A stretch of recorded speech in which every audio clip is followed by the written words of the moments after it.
Buenos días, buenas tardes, buenas noches, queridos Hans Brothers. Hay frases que uno escucha tanto que ya ni se cuestionan. Nosotros estamos casados. Bueno, no por la iglesia, pero sí por lo civil. Y lo dicen con una mezcla de orgullo, alivio y como si con eso bastara para zanjar el tema. ¿Pero realmente están casados ante Dios, ante la iglesia o solo ante el Estado? Muchísimas parejas jóvenes y no tan jóvenes viven así, se aman, conviven, tienen hijos, han firmado un papel en el juzgado y hasta van juntos a misa el domingo. Y de pronto, cuando alguien les dice que no están casados de verdad, lo sienten como un juicio moral o una traba eclesiástica absurda, como si les estuvieran diciendo que su amor no vale nada. Pero la cosa no va por ahí. La pregunta de fondo no es si se quieren o no, es qué significa casarse para un católico. Porque si los dos han sido bautizados en la Iglesia Católica, lo que han hecho en el registro civil no basta. Y no porque falte un extra religioso, sino porque falta lo esencial, la forma canónica, la única reconocida por la Iglesia como válida para celebrar el matrimonio entre católicos. En este vídeo vamos a ver qué implica eso, qué consecuencias tiene y sobre todo cómo se puede regularizar esa situación si alguien la está viviendo así. Porque no se trata de condenar a nadie, sino de abrir los ojos y entender lo que hay en juego cuando hablamos de matrimonio sacramental. Así es que vamos para allá. ¿Qué exige la Iglesia para que haya matrimonio válido entre católicos? Primero, lo básico. Si los dos son católicos, no pueden casarse como quieren. No basta con firmar en el juzgado ni con organizar una ceremonia simbólica en la playa. Para que ese matrimonio sea válido a los ojos de la Iglesia y por tanto real y sacramental, hay una forma que debe cumplirse y no es opcional. Lo dice claramente el canon 1108 parágrafo 1 del Código de Derecho Canónico. Solo son válidos aquellos matrimonios que se contraen ante el ordinario del lugar o el párroco o ante un sacerdote o diácono delegado por uno de ellos y ante dos testigos, según las reglas expresadas en los cánones siguientes y sin perjuicio de las excepciones de los parágrafos 2 y 3 de este canon. ¿Esto qué significa en la vida real? Que hace falta un ministro legítimo, normalmente el párroco o un sacerdote delegado, dos testigos y que todo ocurra según las reglas que marca la Iglesia. No es un mero formalismo, es la parte esencial del sacramento. Sin eso, aunque hay amor sincero y deseo de compromiso, no hay matrimonio válido entre católicos. Esto es lo que se llama la forma canónica. Y no se trata de burocracia religiosa. Es una expresión pública de fe. Es decir, me caso no solo ante ti, no solo ante la ley civil, sino ante Dios en la comunidad de la Iglesia y con las garantías que aseguran que este vínculo es válido, libre y duradero. Porque el matrimonio para un católico no es solo un contrato, es un sacramento y como tal tiene unas condiciones mínimas que no se pueden saltar. No es cuestión de papeleo, sino de verdad sacramental. ¿Y qué pasa si dos católicos se casan solo por lo civil? Y viene el dato que más incomoda, pero que más falta hace decir con claridad. Si dos católicos se casan solo por lo civil, su matrimonio es inválido a los ojos de la Iglesia. No es que esté incompleto, no es que falte la bendición del cura, es que simplemente no están casados. Aunque haya amor real, aunque vivan juntos desde hace años, aunque tengan hijos, aunque hayan firmado todos los papeles del mundo, aunque tengan una hipoteca si son católicos y no han celebrado el matrimonio según la forma canónica, es decir, con un ministro legítimo y ante 2 testigos, como exige el canon 1108, no hay sacramento, no hay vínculo válido. ¿Por qué tanta insistencia? Porque para la Iglesia el matrimonio no es solo un compromiso privado ni un contrato entre dos, es un sacramento. Y los sacramentos no funcionan en modo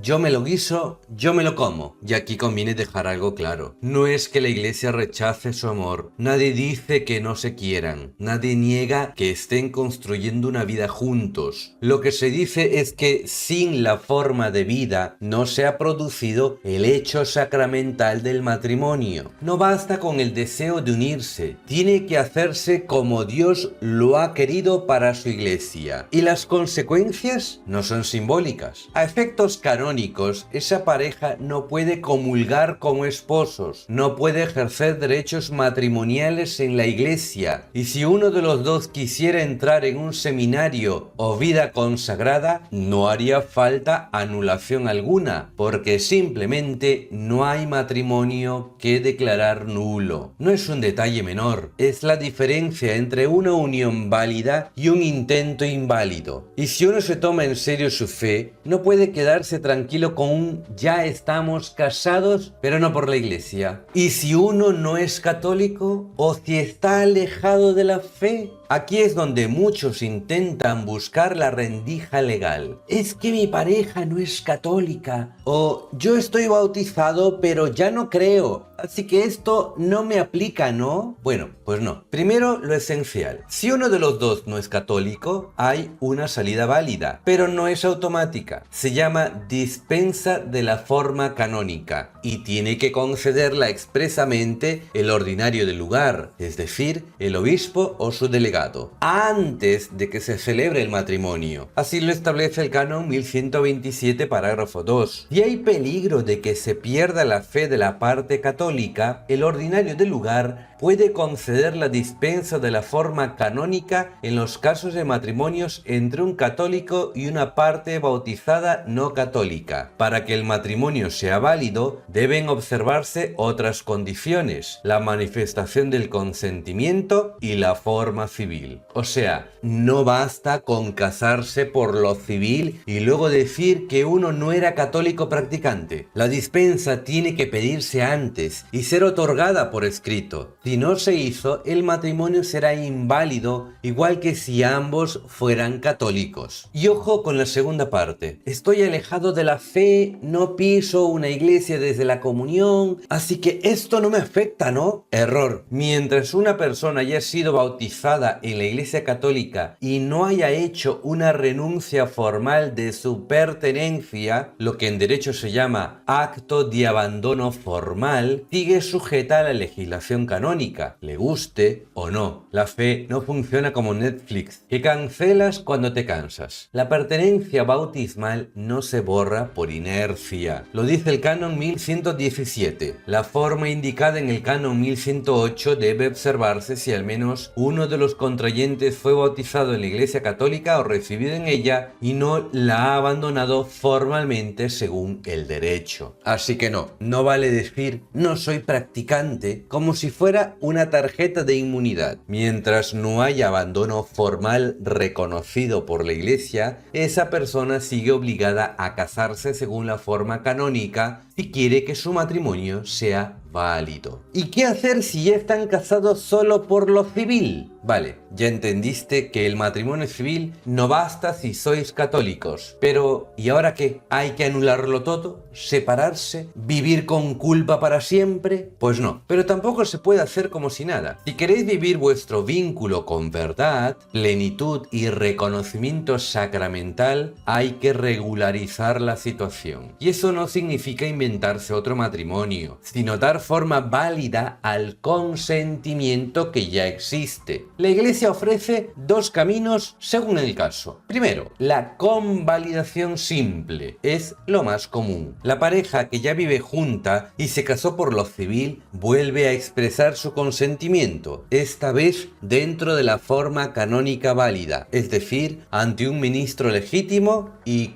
con 2 testigos. No es una bendición, ni un teatro, ni repetir lo mismo. Es ahí donde comienza el matrimonio real, válido y sacramental. Esto es lo que regula el canon 1160, que dice: para que un matrimonio nulo por defecto de forma se convalide, es necesario que se celebre de nuevo según la forma prescrita por el derecho, sin perjuicio de lo que se prescribe en el canon 1127, parágrafo 2. Y segunda forma, la convalidación radical, o también llamada la sanación en raíz. Este es un caso más especial. Si el consentimiento fue válido desde el principio, o sea, libre, consciente, sin impedimentos, pero faltó la forma canónica por error o por desconocimiento, la autoridad competente puede convalidarlo retroactivamente, sin necesidad de volver a celebrar el matrimonio. No es algo que se pida por comodidad, se aplica en situaciones concretas, cuando hay causas serias que desaconsejan una nueva celebración. Aquí entra el canon 1161, parágrafo 1, que dice literalmente: la convalidación radical es la convalidación del matrimonio nulo desde el origen, que se realiza sin renovación del consentimiento, otorgada por la autoridad competente, con tal de que haya perseverado el consentimiento de ambas partes. En resumen, la Iglesia no borra el pasado, sino que reconoce, cuando es posible, lo que estaba mal formulado pero bien intencionado, y le da la forma que le faltaba para que se convierta en sacramento. Y ahora alguno dirá: ¿y por qué no basta el matrimonio civil? ¿Cuáles son las razones teológicas y jurídicas? Vamos a ello. Y es que mucha gente dice: pero si ya estamos casados civilmente, ¿qué más da? Y el problema está justo allí, en pensar que el matrimonio cristiano es lo mismo que el civil, con un cura añadido y un poco de incienso. Pero no tiene nada que ver. Para la Iglesia el matrimonio no es un contrato más, no es simplemente un acuerdo entre partes que se aman y se comprometen. Es un sacramento, y como todos los sacramentos, es una acción de Cristo en su Iglesia, no solo un gesto humano. Esto cambia todo. En el matrimonio cristiano, los esposos no solo se prometen fidelidad, reciben la gracia de cumplir esa promesa, se convierten en signo visible del amor de Cristo por su Iglesia. Eso no lo puede garantizar ningún notario, por más simpático que sea. El Código de Derecho Canónico lo define así en el canon 1055, parágrafo 1. La alianza matrimonial por la que el varón y la mujer constituyen entre sí un consorcio de toda la vida, ordenado por su índole natural al bien de los cónyuges y a la generación y educación de la prole, fue elevada por Cristo Señor a la dignidad de sacramento entre bautizados. Por eso, no es que la Iglesia no confíe en vuestro amor, lo que hace es protegerlo, garantizar que ese sí no se quede solo en sentimiento o en buena voluntad, sino que tenga forma, sustancia y gracia sacramental.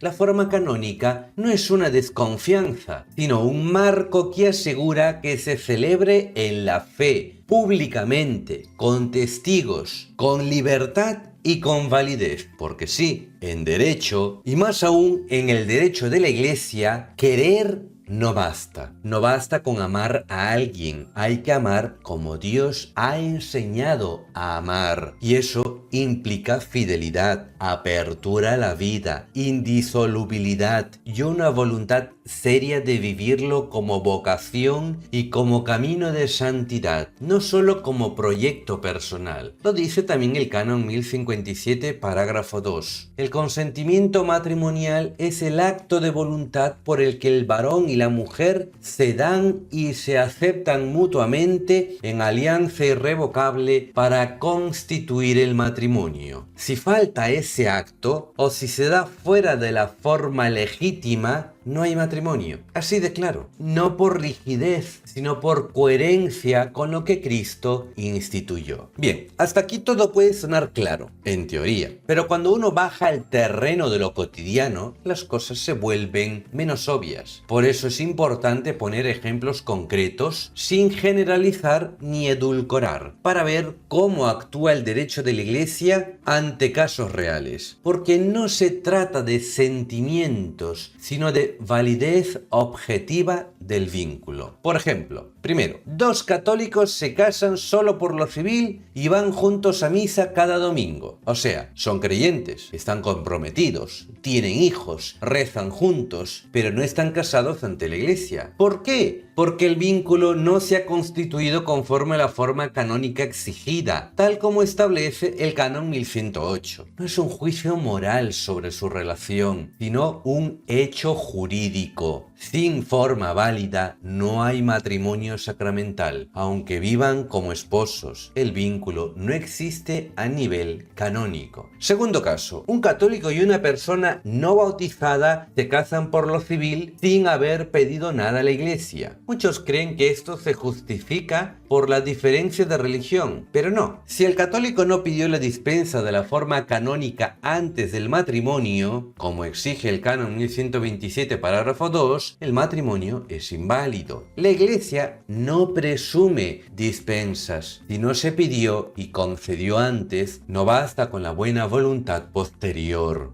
Tercero, dos no católicos se casan por lo civil. Años después, uno de ellos se convierte al catolicismo. Este es un caso distinto. Como ninguno era bautizado en el momento del matrimonio, la iglesia presupone válida esa unión por el derecho natural. Y si más adelante ambos reciben el bautismo y perseveran en su consentimiento, ese matrimonio puede ser reconocido como sacramento. No se convierte automáticamente, pero puede elevarse a sacramento si ambos lo acogen libremente. Esto forma parte de la praxis recogida, por ejemplo, en Familiaris Consortio número 68. Cuarto caso, una pareja casada por lo civil tiene hijos que han sido bautizados en la iglesia. Aquí se da una confusión muy común. Pensar que si la iglesia ha bautizado a los hijos, entonces da por válido el matrimonio de los padres, pero no es así. El bautismo del hijo no valida automáticamente el vínculo civil de los padres. Cada sacramento tiene su propia lógica. La iglesia puede acoger pastoralmente a los hijos, pero no puede fingir que hay matrimonio si no lo hay. Si los padres son católicos, seguirán necesitando convalidar o regularizar su situación. Y quinto caso, un católico se casa por lo civil con alguien no creyente pensando que no está obligado por la iglesia porque hace años que no practica. Esto también es habitual, pero mientras no haya hecho un abandono formal reconocido por la iglesia, sigue estando bajo el derecho canónico. Lo dice el canon 1117 que hemos citado antes. El simple hecho de alejarse de la práctica no le exime de cumplir con la forma canónica. Por tanto, su matrimonio civil no es válido a efectos eclesiales. Y si desea volver a la vida sacramental, tendrá que regularizar su situación. Todos estos microcasos dejan claro que el problema no está en la intención ni en el afecto, sino en la forma concreta en que se expresa y se celebra el consentimiento matrimonial. Para que haya matrimonio válido entre católicos no basta con creerse, ni con convivir, ni con tener hijos. Hace falta que el consentimiento se dé como la Iglesia ha establecido, públicamente, con fe y según la forma canónica. En conclusión, aquí no estamos hablando de gustos personales, ni de modas religiosas, ni de cumplir con un ritual bonito por si acaso. Estamos hablando de un sacramento, y los sacramentos no se improvisan. Casarse en la iglesia no es para tener fotos con la abuela llorando, es porque uno quiere que su amor esté fundado en Cristo, es decir, que no dependa solo de los sentimientos, ni de la estabilidad económica, ni del esfuerzo humano. Todo eso cuenta, obviamente, claro que sí, pero no basta. Por eso cuando la iglesia dice que el matrimonio civil entre católicos no es válido, no lo hace por desprecio, ni por legalismo, ni por falta de compasión. Lo hace porque cree de verdad en el poder del sacramento, porque sabe que sin esa gracia el matrimonio se queda cojo, sin fuerza fuerza para perdonar, para resistir en la prueba, para amar como Cristo nos ama. Y por eso mismo no puede fingir que hay matrimonio donde no lo hay. Puede acompañar, puede acoger, puede animar, pero no puede mentir. Regularizar la situación no es rebajarse, no es pasar por el aro del cura, es asumir en serio lo que uno ha empezado. Es decir, ¿nos amamos? Sí, y queremos que este amor sea verdadero, total, fiel y abierto a la vida como Dios lo pensó. Porque si el amor es real, ¿no merece también ser sacramento?